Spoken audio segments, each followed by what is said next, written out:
Good morning and afternoon, everyone. Thank you for joining us as we recognize World Day Against Trafficking in Persons. I'm Heather Panton, Senior Advisor for Social Impact and Human Rights here at Thomson Reuters, and I'm honored to be your moderator today. World Day Against Trafficking in Persons was established by the United Nations in 2013, and it serves as a crucial reminder that human trafficking remains one of the most pressing human rights challenges of our time. Human trafficking is a crime that involves the use of force, fraud, or coercion to obtain some type of labor or commercial sex act. And according to the International Labor Organization, an estimated 50 million people are currently living in modern slavery. Of these people, an estimated 28 million are in forced labor conditions and 22 million are trapped in forced marriage situations. Tragically, 1 in 10 are children, and today we come together not just to acknowledge this reality, but to explore actionable solutions to help strengthen our collective commitment to creating a world free from exploitation. Human trafficking is, in fact, a global issue, and awareness is the first and second line of defense in tackling it. So, our objective today is to deepen your understanding of the complexities surrounding human trafficking, examine its devastating impacts on victims, and build your understanding of the indicators of human trafficking so that collectively we can equip ourselves with the information that saves lives. We believe that it's only by working together that we have a real opportunity to further develop substantive solutions to address trafficking in human beings, and this collaboration ultimately helps strengthen and protect our societies. At Thomson Reuters, we're proud to work alongside nonprofit organizations such as Spotlight and New Friends and New Life, and governmental agencies like the U.S. Department of Homeland Security Investigations, or HSI, to help fight human trafficking. And I'm delighted to introduce our distinguished panel of experts who are on the front lines of this critical work. So first with us is Ms. Kristen Boris, the CEO of Spotlight. Kristen leads a national nonprofit organization that harnesses the power of technology and data to combat human trafficking. And under her leadership, Spotlight has developed innovative tools that help law enforcement and service providers identify trafficking situations and connect survivors with vital resources. Kristen brings a unique perspective on how technology can be leveraged to create systematic change in our fight against human trafficking. And we're so pleased to have her here with us today. Next, we're joined by Ms. Bianca Davis, the CEO of New Friends, New Life. Bianca heads the Dallas-based nonprofit organization that provides comprehensive services to women and girls who have experienced trafficking, commercial sexual exploitation. New Friends, New Life offers everything from immediate crisis intervention to long-term support services, which include housing, education, and job training. Her work demonstrates the critical importance of survivor-centered approaches and the power of community support in the healing process. Thank you for joining us today, Bianca. And finally, we have with us Supervisory Special Agent Jason Stewart from Homeland Security Investigations. Agent Stewart brings the law enforcement perspective to our discussion, working on the front lines of trafficking investigations and prosecutions. And his experience provides crucial insights into how trafficking operations work, the challenges that law enforcement face in identifying and dismantling these criminal networks, and the importance of collaboration between agencies and community-based organizations. Together, these three perspectives with technology and data, human trafficking survivor support, and law enforcement represent the multifaceted approach necessary to effectively combat human trafficking. So first, I'd like to turn to a foundational question for all of our panelists. In your experience, what is the most persistent misconception about human trafficking that you encounter? And how do those misconceptions impact your work? Kristen, I'll come to you first, then Bianca, followed by Agent Stewart. Sure. I would say one of the biggest misconceptions that we see perpetuated by the media is that somebody might be snatched from the parking lot. And this is in particular to sex trafficking as an example. There are specific communities that are more vulnerable. For example, LGBTQ plus, and it's not because they're LGBTQ plus, but it's because they may not be accepted in the home and they may have to leave the home. And so therefore they're more vulnerable to sexual exploitation and trafficking that might occur. In addition, we also have individuals who are in the foster care system, or if there's been exposure to the juvenile justice system. And so this misconception that anyone can be trafficked for sex. There are communities that are more vulnerable and more likely to be exploited because of those vulnerabilities. And this is challenging in our work and really the ecosystem in terms of we do need to look for all of these individuals, and we have to have a lot of different safety nets along the way within the ecosystem. So this would mean in the healthcare system, we know trafficking victims often are encounter the healthcare systems, but how can we look for some of these signs to be able to try and help support exiting of that life and that exploitation? Those are a few that I would come to mind. Thank you. I definitely agree with Kristen. I'd also like to add one of the misconceptions we see is that people believe that it only happens to other people in other places, right? And that creates a false sense of that could never happen to me or anyone I know or love. We also are not connecting the dots between, particularly when it comes to sex trafficking, the subtlety of how it happens, because we know that traffickers are master manipulators who are really preying on the everyday basic needs that survivors and victims face. So it's not the stranger danger necessarily kidnapping, as Kristen mentioned.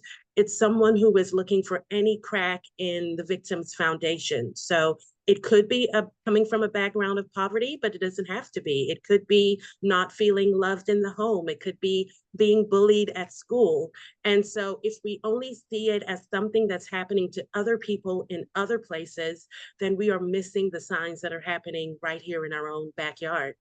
New Friends to Life is based in Dallas, as you mentioned, and people often ask us, we see about 350 women and girls every year, and people often ask us what percentage are from, and they'll name another country.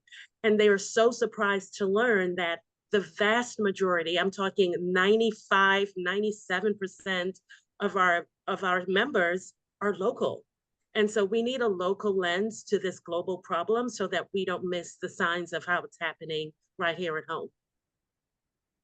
Those are great points. And before we turn to Agent Stewart, what he sees from the law enforcement perspective, I think it is important for our audience to know that the vulnerability is emotional. It's not necessarily economic, although that does play a factor or what your adverse childhood experience score is, but that traffickers see a vulnerability and they look to exploit it. So thank you for that input.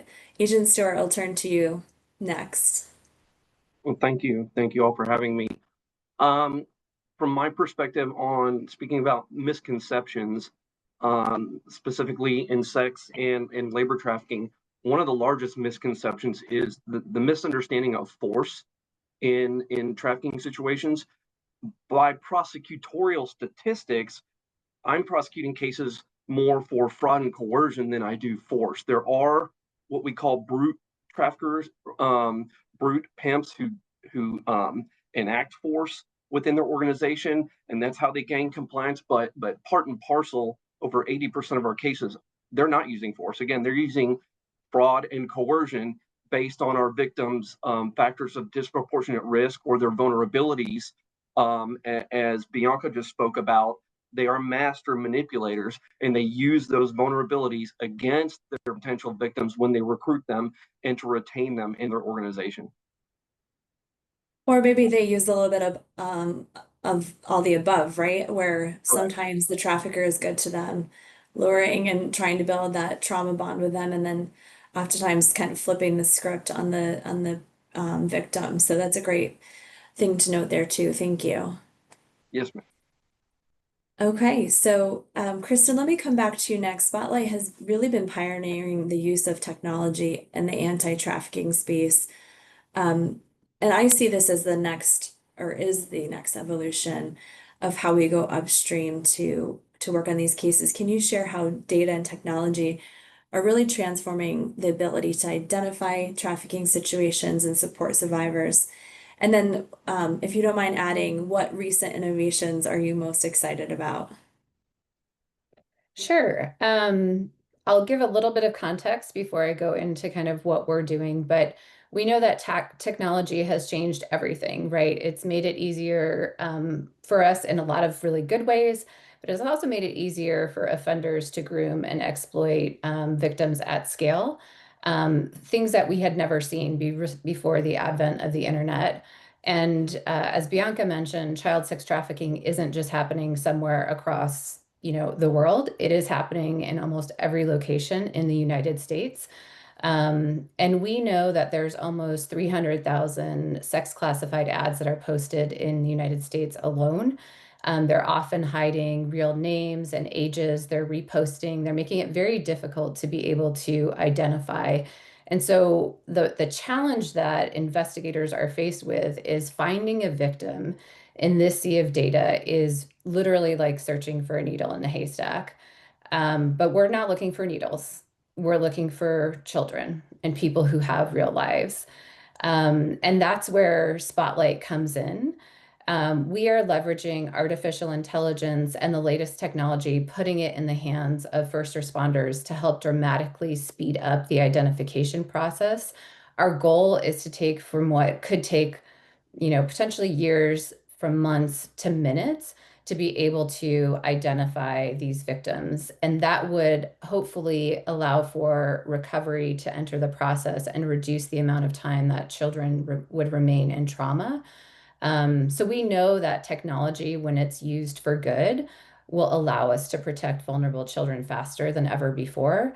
We know this based on data and information. When we ask our first responders, over the past decade, Spotlight has helped investigators identify more than 26,000 children. So we know it is a very challenging space for investigators to work in, but we do believe that technology can help scale the identification and also really help with investigators in terms of their workflow and their peace of mind, knowing that they have a solution and a system that they can rely on to help identify these children. I think your last question was, what am I most excited about in terms of technology? Gosh, there are so many things, but I will say some that we're very interested in are being able to potentially use multimodal large language learning models on the data that we have to be able to extract intelligence at scale. As we change with technology, so do victims and offenders. And so being able to extract the most recent information out there to put it in the hands of first responders, being able to do that at scale would be pretty significant. I will say one of the challenges is that that can be very costly to do on large scale data. And so while we're super excited about it as a nonprofit, we have to weigh some of those costs. Sure. It's exciting to think about because for many years in this field, we thought, how will we ever catch up to the traffickers? They're always changing tactics. They're so nimble. They operate in the shadows. And so to think about how you can be a force multiplier to law enforcement seems like it was sort of phase one, and now phase two is like, how do you get out in front by examining the data and seeing what the trends are? So these are really exciting times. Bianca, I'll come back to you. So survivor care really is at the heart of New Friends, New Life's mission. And I'm just wondering if you could share with our audience what comprehensive survivor support and compassionate care look like in practice, and maybe some of the biggest gaps you see in services that are historically available to trafficking survivors that you're fulfilling. And then lastly, if you could speak to, are there ways that communities can better support you and the work? Sure, that's a loaded question, but it really is at the heart of what we do. At New Friends, New Life, we know that, well, first of all, we only serve women and girls. And I do want to clarify that we only serve women and girls, and we only serve survivors of sex trafficking. We do know that men and boys are also trafficked, and we also know that labor trafficking is a huge part of this issue. But we are very clear that no one agency can do everything well. And so our lane is really to serve women and girls who've been impacted by sex trafficking. And what that means is they're showing up at our doors with pieces of their lives in their hands saying, what do I do with this now?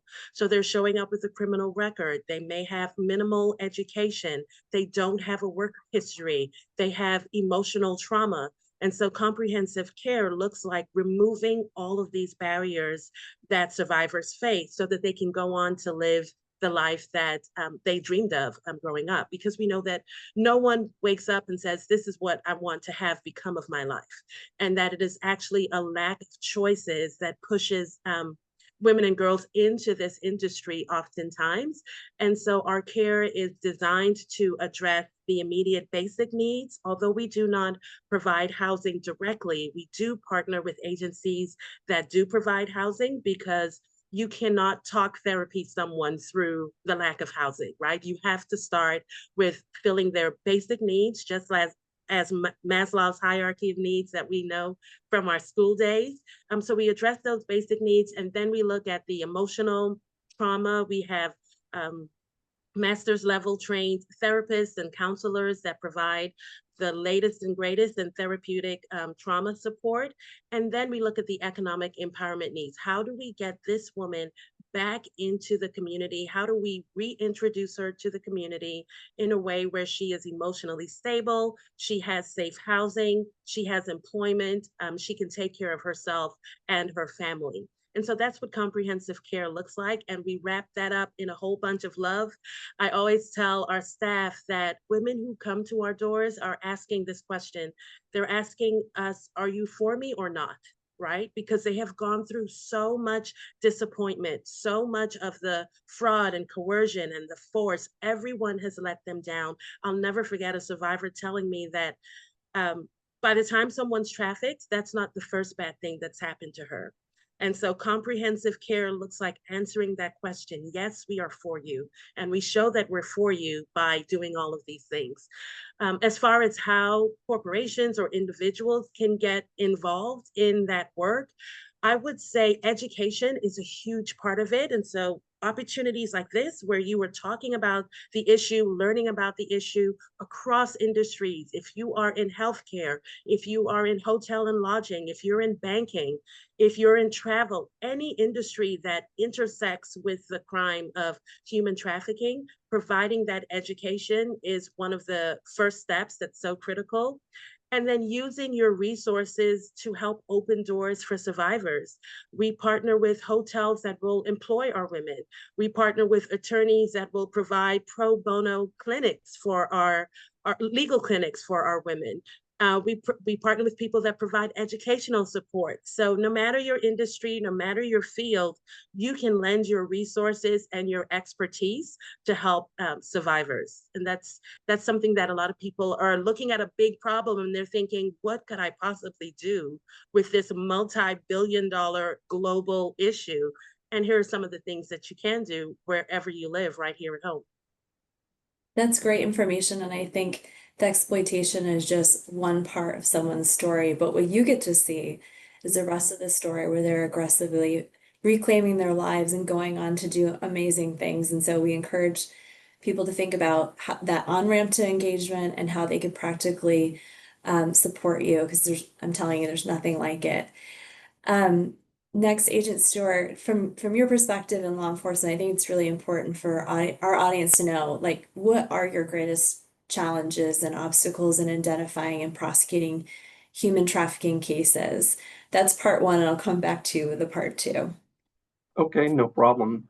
So for us on the federal prosecutorial side of the house, my largest challenge is the length of the case itself.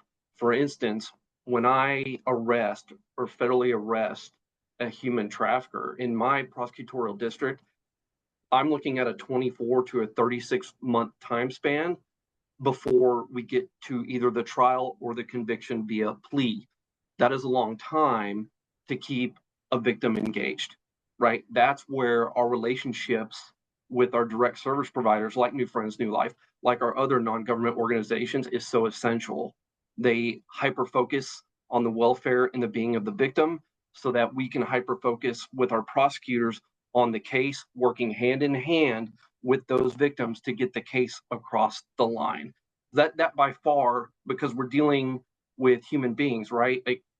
This is one of the most challenging programmatic areas I've ever worked in my career, because in anything else, when I seize kilos of an illegal narcotic, I can put that evidence in a vault and it'll be here 2 years from now, right? When you're dealing with human beings, we're also working with women and men that have vulnerabilities that made them susceptible to be trafficked, right? So we are trying to work with our direct service providers, as I just said, keeping the victim always in our mind, always engaged, and always informing them of how the case is progressing, and working with them and their advocates as issues arise throughout that prosecution. Because I can't imagine how hard it is to just wait for 1, 2, 3 years to see, is this guy actually going to go to prison?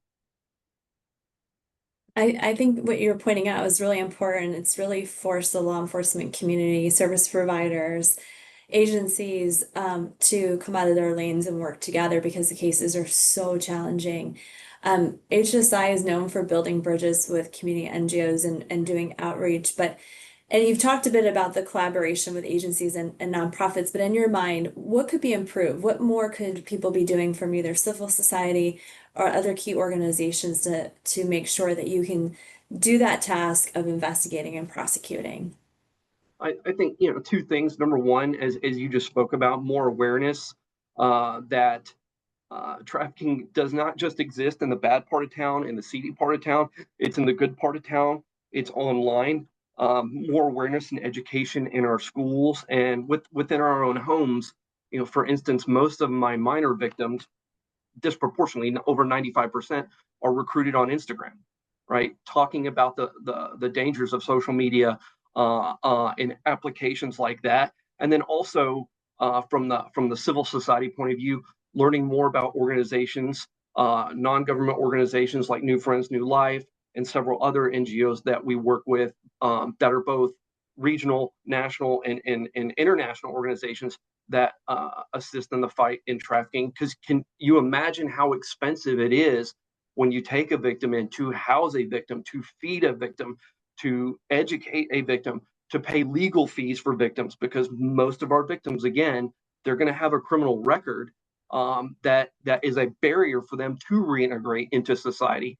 And we have a victim assistance program that will assist with expunging many of our victims' records, but they're still going to need their own attorneys that are advocating for them to help navigate through that process.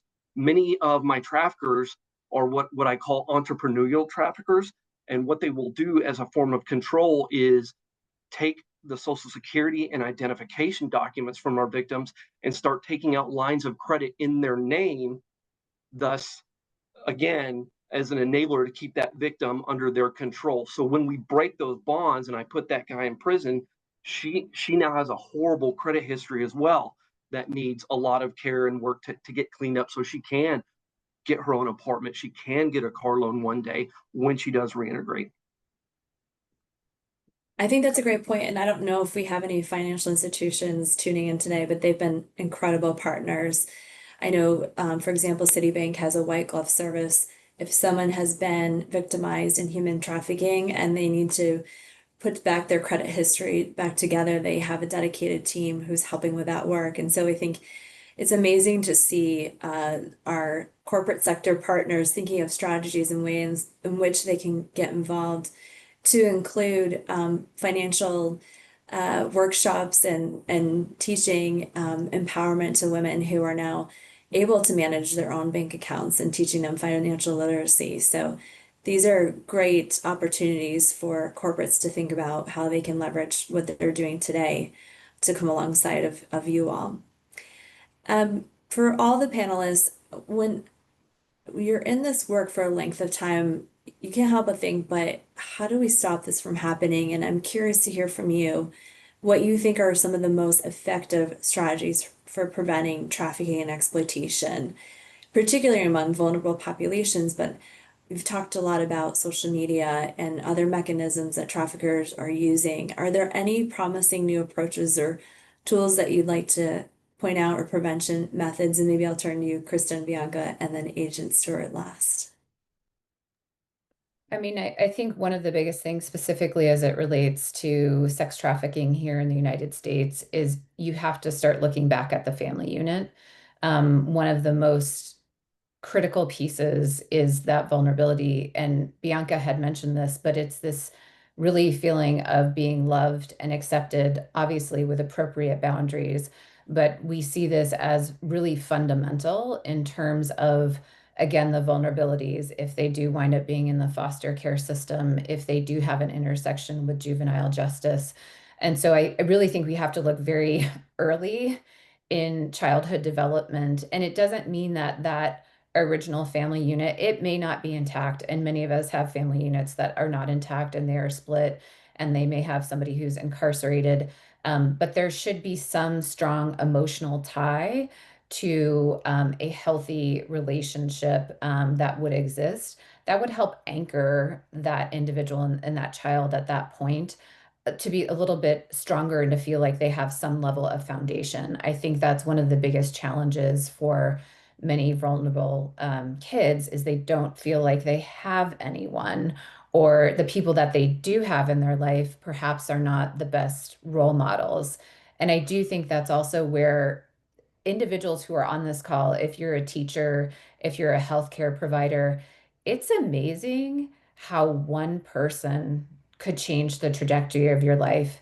And I mean that both in the positive way, like you could literally be that lifeline for that kid if you're a school resource officer and you're noticing. I would also say, if you're seeing this child as problematic and run away, I think we need to have a different mindset and think about, is this a trauma response from this child who's running away from something that potentially is harming them and then putting them even further in a more vulnerable situation? So when I think about it, we really have to think about the foundation and the wholeness of us as individuals as we're growing up.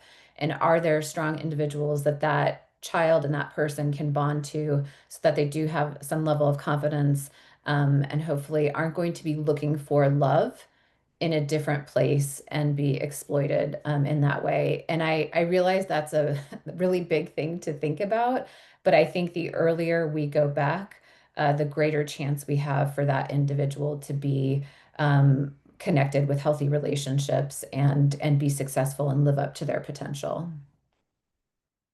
I think it's incredible that a technology nonprofit knows this much about the fundamentals of childhood development and what it takes to really make a young person feel secure and loved. And Bianca, I know that Texas and in particular Dallas has done a lot of prevention education with youth. Maybe if you wouldn't mind starting there, and then whatever else you can share around what you see as promising prevention work, that would be great. Yes, to expound on what Kristen mentioned, really looking at the preventative side of this issue. If the average age that a girl is trafficked in the United States is 15 years old, then we have to look at what's happening in the early development, looking at the structure in the home and fortifying her against those cracks in her foundation that I mentioned earlier. But we know that human trafficking is the second largest and fastest growing criminal enterprise in the world, which means it's a business, which means that we're looking at supply and demand. And if we're ever going to end this issue, we have to address the demand. And that means talking to our men, right? So we know that men are mainly buyers and men are mainly the buyers are mainly men and the traffickers are mainly men. And so in New Friends New Life, about 10 years ago, we started a men's advocacy group to help everyday men connect the dots, because we don't think that the average man knows the impact of him doing something like engaging in online porn or walking into a strip club. He may see this as a willing participant who's an adult, but we know what's going on behind the scenes. So we work very hard with our men to help them understand how these normalized behaviors, like doesn't every guy go to a bachelor party at a strip club, or doesn't every 16-year-old boy watch online porn? These normalized behaviors, it's important to educate our men and boys on the impacts of those and how they fuel a criminal industry, because we really believe that if men really knew the connection, most men and boys would make a different choice. So I think we have to look at the demand side of this, and our work with men in our community is so important and is really where we can make a difference. really important point about demand. Kristen, I see your hand coming up, and then we'll turn to you, agents. I just wanted to add to what Bianca had said.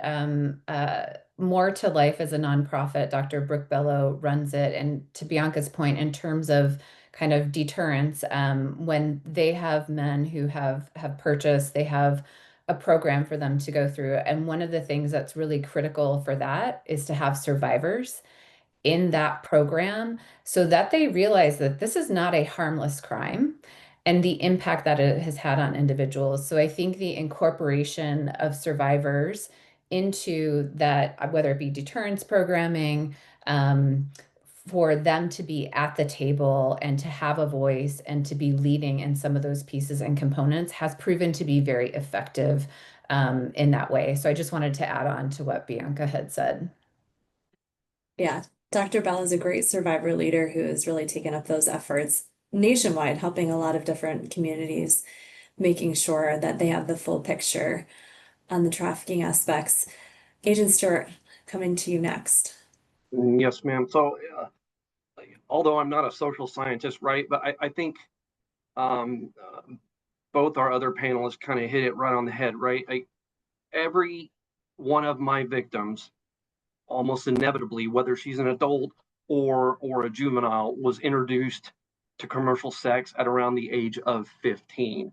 But before that, there are vulnerabilities, right? There are factors of disproportionate risk that if they had been identified and addressed, she may not have been susceptible to whatever grooming technique that a trafficker utilized. So I think more education and more programs in the school, in and out of the home, and then also on the demand side, we do a lot of demand suppression operations, and those are basically undercover stings where we're arresting men that are soliciting commercial sex from what they believe to be a female commercial sex worker. Because in Texas, in 2021, Texas passed a state law making solicitation of prostitution a state jail felony. All right. And as a federal agent, I can actually enforce state felony violations. So we started enacting these operations. But what we like to do in my particular unit is start gathering data, right? And what can we learn from that? And then how do we educate from that? And it's very interesting that we've done several of these operations now. We've arrested over 550 men that were attempting to engage in commercial sex. And it's very interesting the demographics that we're seeing, but it also, out of the 550, only three in our undercover communications asked us if we were being trafficked before they showed up. 15% of those men showed up to what they thought was going to be that date, and they didn't bring any money. So what does that tell you? What, right? They were going to get what they wanted, or in many cases they were traffickers using the date as a lure to recruit another victim by force, fraud, or coercion, right? Typically in kidnapping in that perspective. So for me, it very much highlights the amount of violence that's going on in society that we're not really talking about, right? About not just commercial sex or human trafficking, but societal wise. But again, highlighting the fact that every time a new date shows up for her, she doesn't know if she's going to be raped, robbed, kidnapped, or murdered. In fact, we just did a murder trial a few months ago on a commercial sex customer that picked up a victim in Dallas, raped her, and then murdered her, drove her to East Texas, and left her body out in the woods. So it's very dangerous. So I think through education, through stronger laws, through non-government organizations, and the court system levying plea agreements with some of these men, like, here's your plea agreement, but you also have to graduate this program to educate you on human trafficking. I think with those things combined, it would be a good start, at least, in helping to tamper down the market. Mm-hmm. I agree. I think one thing that you're pointing out is this power and control dynamic, and I wish that we had the Polaris wheel that was originally developed by Duluth for explaining domestic violence. But what you're saying is there's a power differential inherently, and at any moment that could flip from somebody thinking that they have all the power and control in the world in a date to someone who's ready and willing to take advantage of them. Miss Bianca, I think you've raised your hand. Yeah, I just wanted to add to what Agent Stewart said when we're talking about the violence associated with the crime of sex trafficking in particular. 75% of the women who come to New Friends New Life have experienced non-fatal strangulation. And we know that that's the last step before homicide, right? And so if we're looking to create safe cities and safe communities, we have to look at the underbelly of this crime of sex trafficking and how that's impacting the rates of violent crime in your community. In addition, about 67% of our women were trafficked in Dallas strip clubs. So the sexually oriented businesses are legitimate businesses that are allowed to function, but within those walls, the criminal activity is taking place.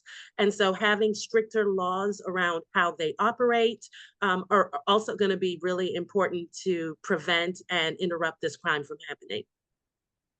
Before we move to Q&A, would anybody like to talk about illicit massage parlors? I know we've talked about sort of traditional commercial sex, but I don't know that the average American or even viewer knows what goes on sometimes in Asian massage parlors to these women. So I know HSI works a lot of these cases. I don't know, Agent Stewart, if you want to take a stab at that one, but it'd be good for our audience to have a little bit more information that these are oftentimes illicit brothels. Oh, absolutely. The illicit massage parlors, or the IMBs, as we call them for short, are absolutely one piece of the human trafficking market. When we look from a law enforcement perspective, we take the market and it's almost like a pie or a pizza, right? I look at the demand side, I look at the supply, the victims, we look at the enablers, those are the traffickers, and then we look at the different types of operations. For instance, the massage parlors are typically in my market in Dallas Fort Worth, those are typically victims from Asian countries, Korea and China, and then we also have Russian illicit massage parlors and bathhouses where those things happen. Those are very difficult cases to work because it's very difficult, because those victims in many cases incurred a debt to come here from their host country, and they also have family members that incurred a debt or paid money for them to come here. So it's very hard to elicit an outcry from those victims. And then also there's the financial aspect, because what makes those organizations a little different than a typical human trafficking organization is those women are typically put on a circuit. So they will be in Dallas for a couple of weeks, and then next week they're in Monterey Park, California, or they're in Flushing, New York, and it's very hard to work those cases. They're very challenging. So I like to work, when I do work a massage parlor, I like to attack it from a practical standpoint of identify and recover the victims, while bilaterally working a financial case against the massage parlor so that I can actually shut it down, not just revocate their certificate of occupancy, because when you do that, they're just going to move down the street, right? So I need to shut down the business. I need to take their bank accounts, and that's one of the most effective ways that we have of actually stopping that particular business. It's been incredible to see HSI take these on as transnational organized crime with a money laundering element. I think that that's really helped move the needle in confronting some of the owners. In fact, to your point about the money laundering, right? Because of cases like that and more complex investigations that working, my task force a couple of years ago not only diversified with the amount of NGOs we started partnering with, but with other federal agencies. So the IRS has agents that sit on my task force in my building. So when I'm working a criminal case, they're bilaterally sitting next to me working the financial aspects of that case as well, to make us more effective. Incredible. Kristen, did you want to add something? Yeah, I just wanted to, depending upon the knowledge of individuals, I think when somebody is transported from their home country to somewhere else, it's usually under the lure of, I can get you a job at a hotel, for example, like cleaning rooms or doing something else. So they're not telling them that you're going to be in a massage parlor. So just so people have that understanding. And Jason had mentioned that in essence, what they do is they will have a contract, there will be money that will be paid, but everything that requires them to come to the United States is basically that financial commitment overhead. They're often taking their passports. And they might wind up being in a massage parlor and they're like, okay, I'm going to give a massage. And then what usually would happen would be a customer would come in and they're asking for something specific that they did not sign up to. They might go to the owner then and say like, hey, this person wants X, Y, and Z. And they're like, well, you go back in there and you do that. And you, in the meantime, like they're holding over their head. And it's also would be extremely hard for them to go back to their family to say, this is the situation that I'm in. And after they've performed whatever acts, like for them to even go back home would be, a shame and embarrassment. So I just wanted to give that context of like, it is unfortunately, for a lot of these other types of trafficking that may happen, other types of labor trafficking, there is a vulnerability. And typically that is economic vulnerability. They do not have the wherewithal within their home country to sustain and make a living.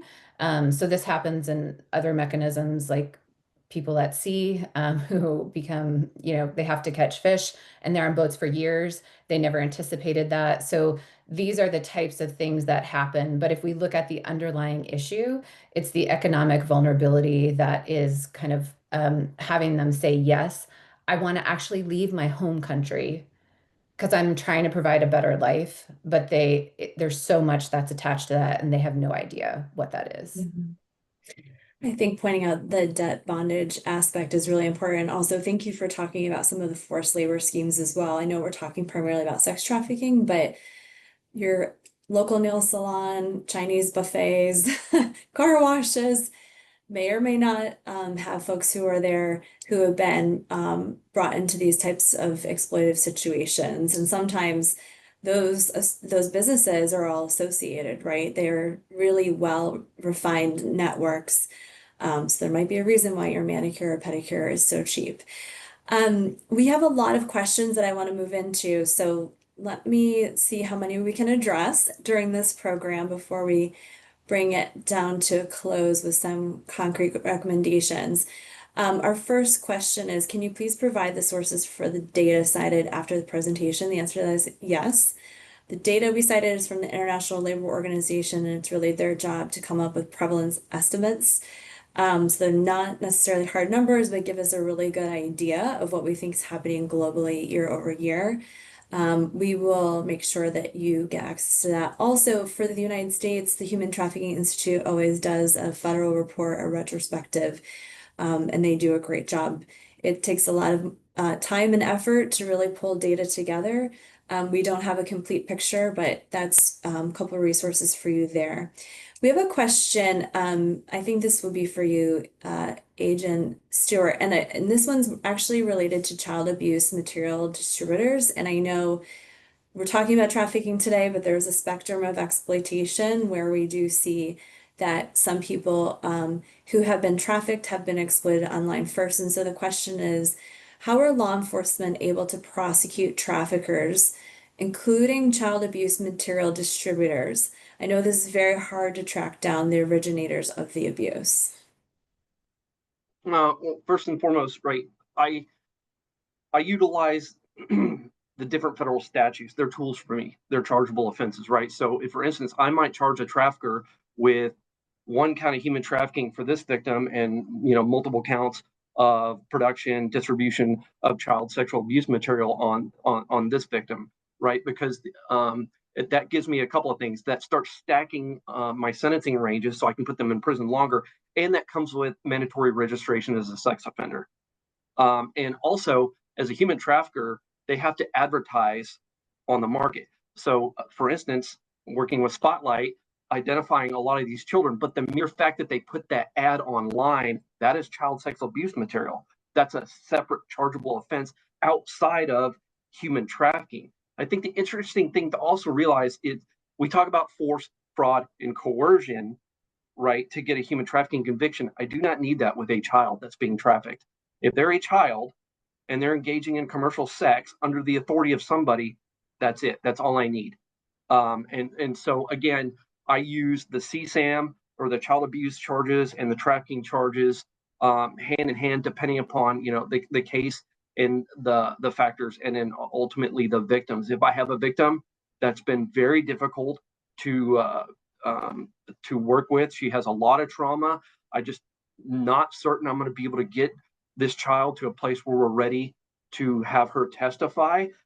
I don't need her to testify to sexual abuse material. All I need is her birth certificate and someone to testify that in fact she was a child. There you go, right? So again, we will use whatever suite of tools that we need to utilize to get a conviction on these individuals. Thank you. Anybody want to add anything else to that question? If not, I have one for each of you, Kristen and Bianca. Okay.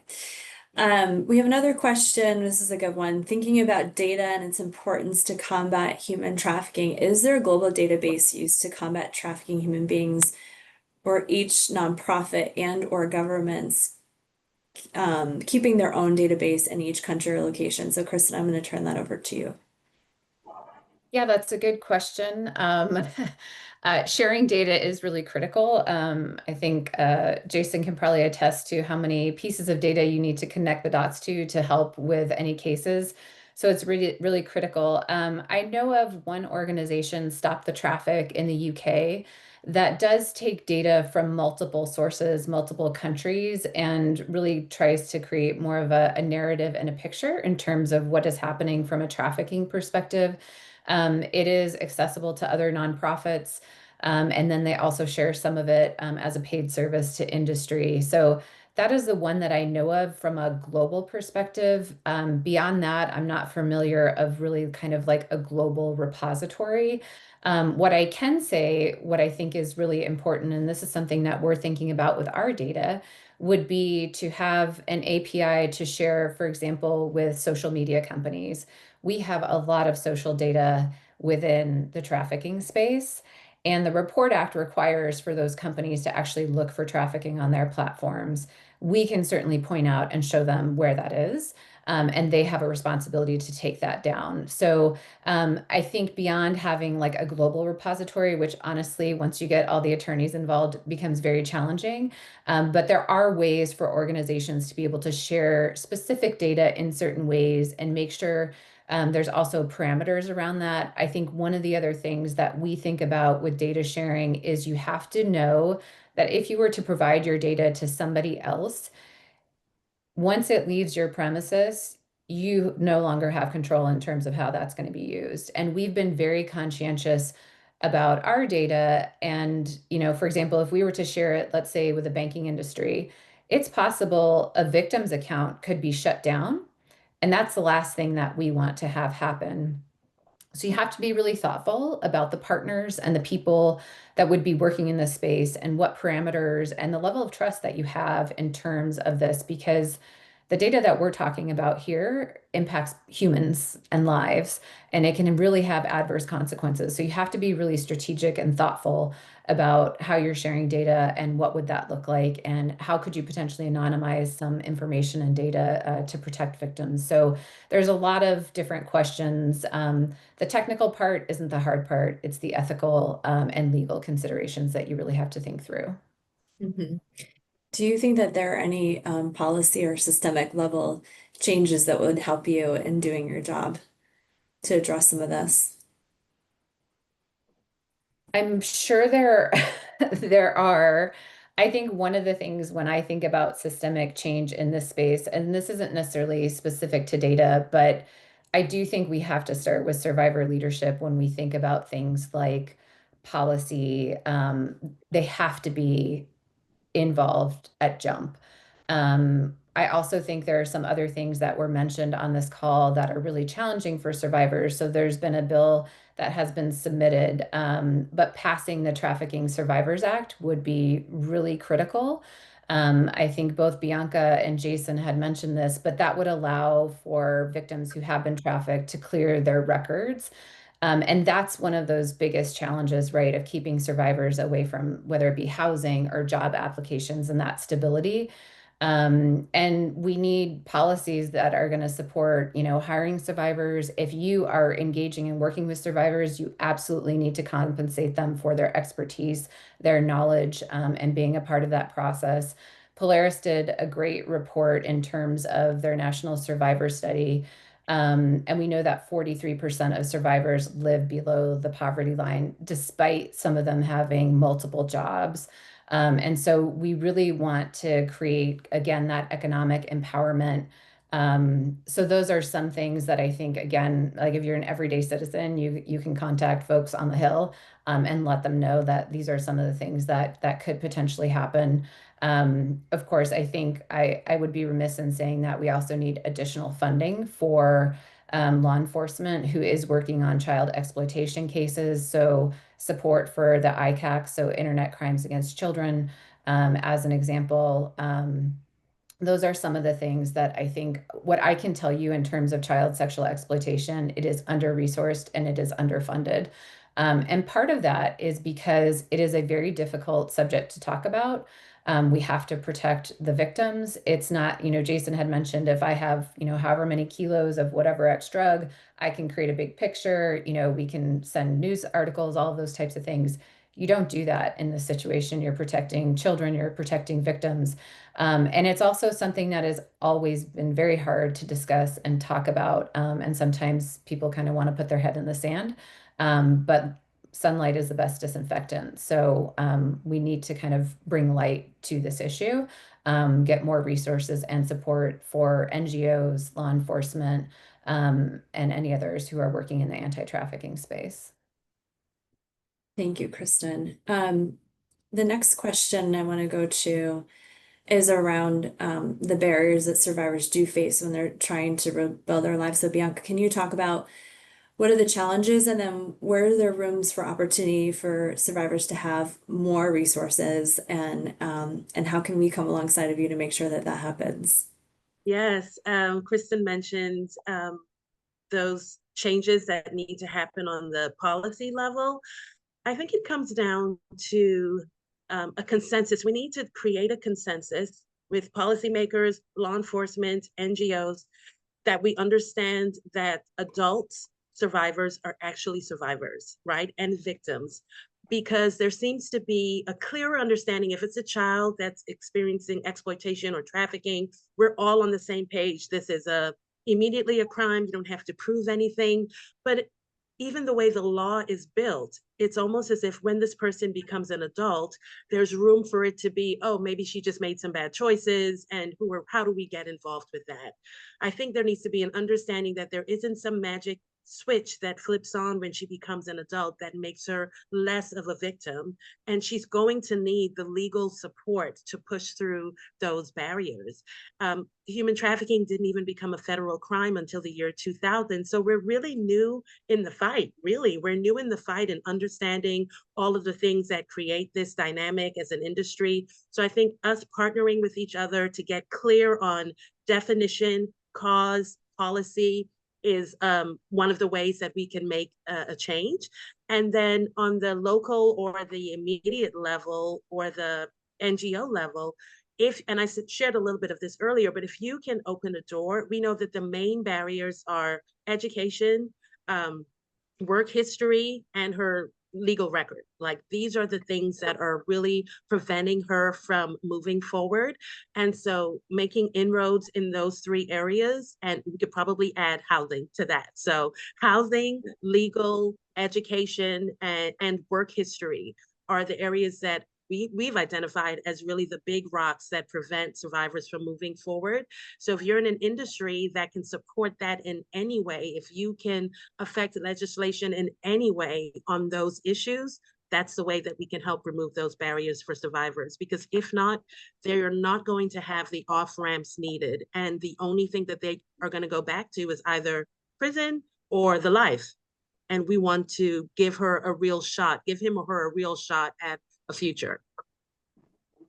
Very inspiring message. Thank you, Bianca. I was about to wrap, but we actually have a really important question that I'm going to throw to you, Agent Stewart. So this question is, what do you do if you're concerned about a certain business that may be trafficking people, or if you come across a victim in a certain area, like what should people do?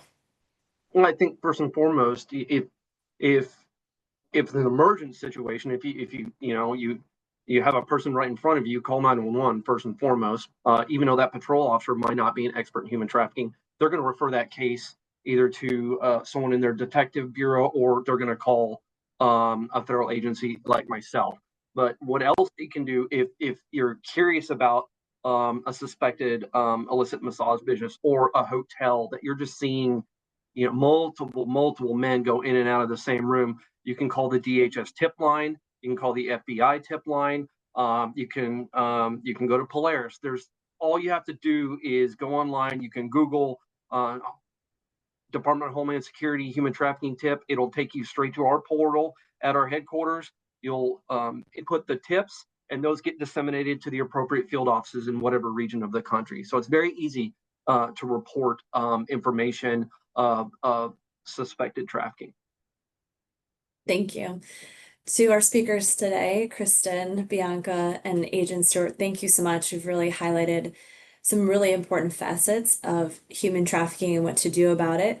To our audience, I want to thank you for equipping yourself with the understanding of the key indicators of human trafficking. You have made the first step in understanding how to identify victims, and ultimately, we hope this knowledge can help save lives.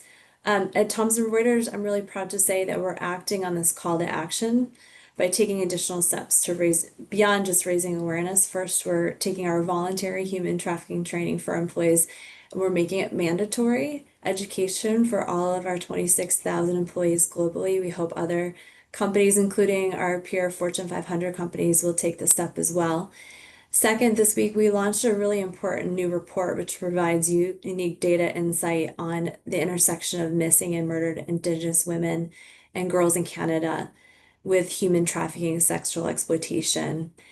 So we hope that you'll take a look at that report. Third, we plan to launch a new academic research partnership with Syracuse University. We recently concluded some research on Gen Z's commitment to purchasing goods ethically and free of forced labor. And someone else also highlighted in the question section that we do have a pro bono network at our foundation that uses the power of lawyers to offer survivor support in these human trafficking cases. So we encourage you to sign up for Trust Law if you are a legal professional. The fight against human trafficking is definitely a shared responsibility, and every action, no matter how small, really does contribute to building a world where exploitation doesn't have a foothold. And following this program, I encourage you to visit the websites of Spotlight, New Friends, New Life, and the U.S. Department of Homeland Security Blue campaign to learn more about how their incredible work is manifesting and how you can get involved. We will be providing a resource list and key takeaways from today's session on behalf of Thomson Reuters and our esteemed panelists. We're very thankful that you joined us today, and we thank you for your commitment to creating a world free of exploitation. Thank you. Thank you. Thank you.